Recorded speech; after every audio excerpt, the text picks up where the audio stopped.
Hey everyone! Welcome back to my channel. So a few months ago, I've shared with you my bag collection. We've received a lot of good comments and reviews about it, so I decided to make another episode that's kind of similar to that. Today, we will be talking about shoes. So join me in today's episode as I share with you my shoe collection.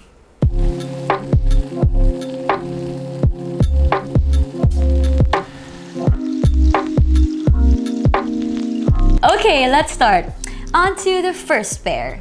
So we have here my Christian Louboutin Peep-toe in nude.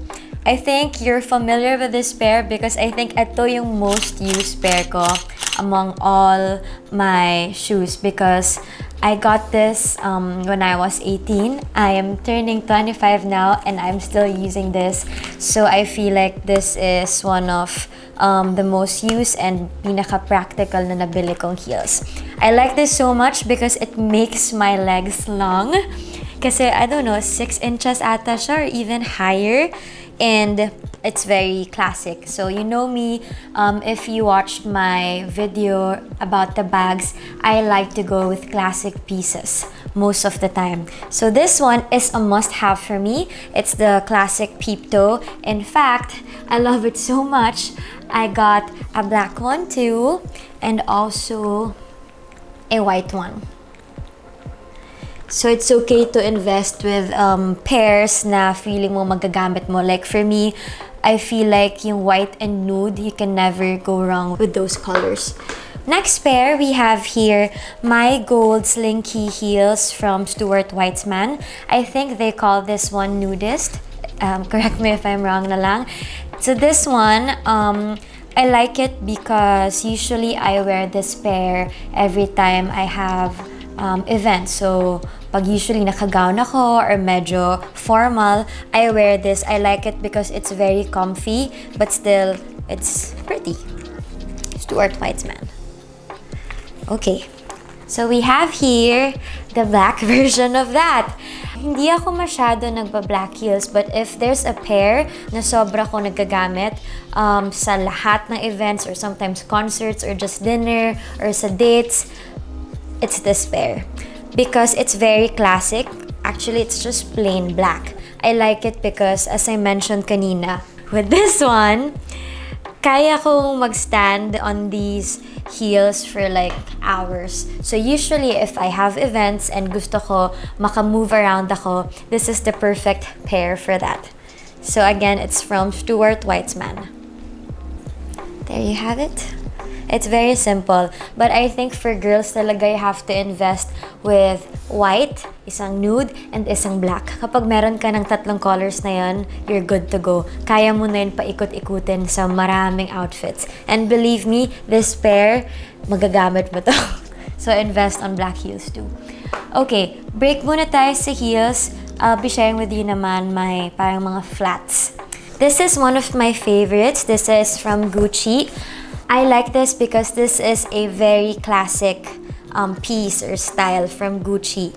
This one, itong loafers na to, you can wear it as like that or pwede mo rin siya i-fold na parang slip-on. For a time na uso to and parang lahat nakita ko nakaganito, but I feel like goodbye siya because hindi siya naluluma. Like 10 years from now, pwede ko pa ito masuot and it's super comfortable. So usually I wear this with parang pag yung naka-trousers ako na bitin or kapag naka-shorts ako na parang casual lang or naka-blazer ka and shorts, this is perfect for that.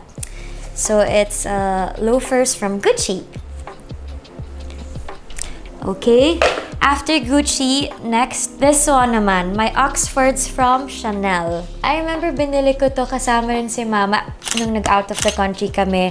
Na-in-love ako sa pair na to because it's so nice. Ang ganda ng combination ng black and white. Also, comfortable naman siya gamitin. So, as you know me, usually mahilig ako sa mga oversized blazers, oversized pants, or usually kapag naka-all black ako na outfit, ito super cute to with that. And usually sinusuot ko to pag nasa airport ako or if I have parang dinner with friends na gusto ka lang medyo parang not so girly yung look ko.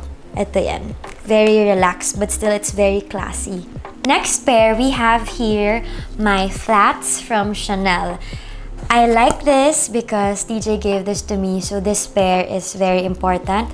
Very sentimental ako na tao, so hindi ko siya masyadong sinusuot kasi ayoko siyang magasgas kasi pattern siya, so gasgasin. In fact, nagsisi ako one time kasi nung nag-San Francisco kami, sinuot ko siya and then sobrang nagasgas. Ginamit siya parang mag-hike. Parang, bakit? So anyway, inaalagaan ko siya ngayon kasi nga gift siya ni DJ for me. Also, I got a nude version of that. This one from Chanel also because I feel like red medyo mahirap siya ternohan. So I got another pair na nude and black para mas madali ko siyang masuot. So we have red and nude. This. It's my D-squared sandals. I don't know anong tawag dito that I got few years ago. In fact, nasuot ko to sa maraming photoshoots. It's so nice because hindi lang siya normal na sandals. I'll show you. When you wear it, marami siyang strap na pwede siya all over your legs. So it's very sexy and I really like the design. So usually, I don't wear this like most of the time or kasing dalas ng iba, but this one, I usually wear this with gowns or kapag may event sa ABS before. Yan, I like this too. Nasa top 10 ko siya. We have this.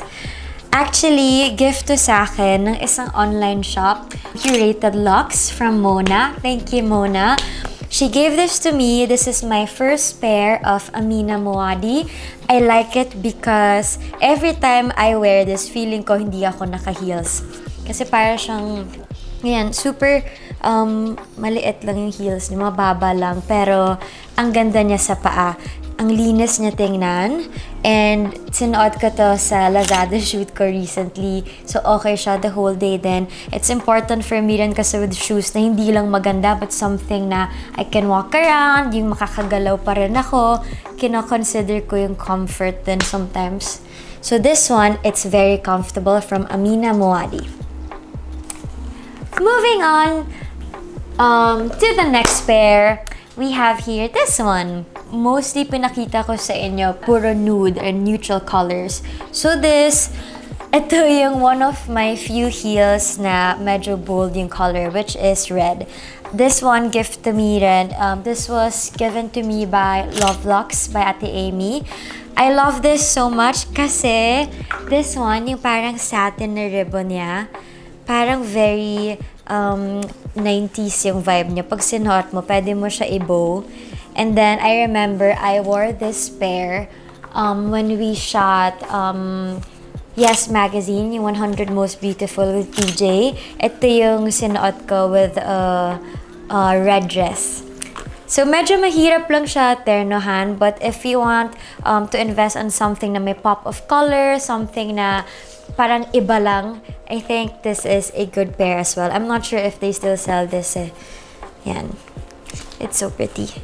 And lastly, this one. This is, I think, my favorite from Christian Louboutin. I feel like ako si Cinderella every time I wear this because it's so pretty. I mean, look at it. Ayan siya. Ang ganda-ganda niya. Tapos parang gustong-gusto ko kapag parang malinis sa paa. Parang ang bango-bango mo pag suot mo siya. And this one, ang ganda siya sa feet. And it's very comfortable as well. So I'm sure nakita niyo ako wearing this na before with my gowns. I think nung pumunta ako ng Guillermo ata sa isang awarding ceremony, parang ito din yung sinuot ko nun. I like this so much kasi hindi siya ganon kadaling hanapin. And I remember, pumunta ako sa isang branch, tas wala to. And then pumunta ako sa isang branch, tas wala pa rin. And then nakita siguro nila na gusto ko talaga yung pair. So in-order pa nila sa ibang branch sa Christian Louboutin store. And then binalikan ko pa the next day. So, worth it naman kasi nagamit ko siya. I don't know anong tawag dito, but I think this is my favorite Christian Louboutin pair. Yan siya. So that's it. I've already showed you my top 10 most used or favorite pair of shoes. Remember that it's okay to reward yourself once in a while. We have different ways on how to reward ourselves. Like, yung iba, it's traveling. Yung iba naman, it's rewarding themselves with shoes or a bag, and there's nothing wrong with that. May iba-iba tayong way. For me lang, as long as you set a limit and as long as you're in moderation, then go for it. Lalo ako, I work hard every day and I feel like pag meron akong pinagtrabahuhan na bagay, like if it's shoes or bags, mas natitreasure ko kung ano man yun kasi alam ko na pinaghirapan ko yun. So, sana kayo din, don't feel bad about yourself kapag bibili kayo ng something for you because, come on, you deserve it. If it makes you happy and if it keeps you motivated to work even more, then go and buy that pair of shoes or kung ano man yung gusto mo bilhin for yourself. There's nothing wrong with that. For me, that's self-love. So that's it for today's episode. I hope you like this too.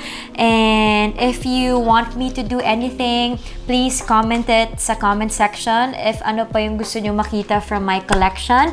I hope you learned something from this. So there you go. Thank you for watching and I will see you on my next episode. Bye!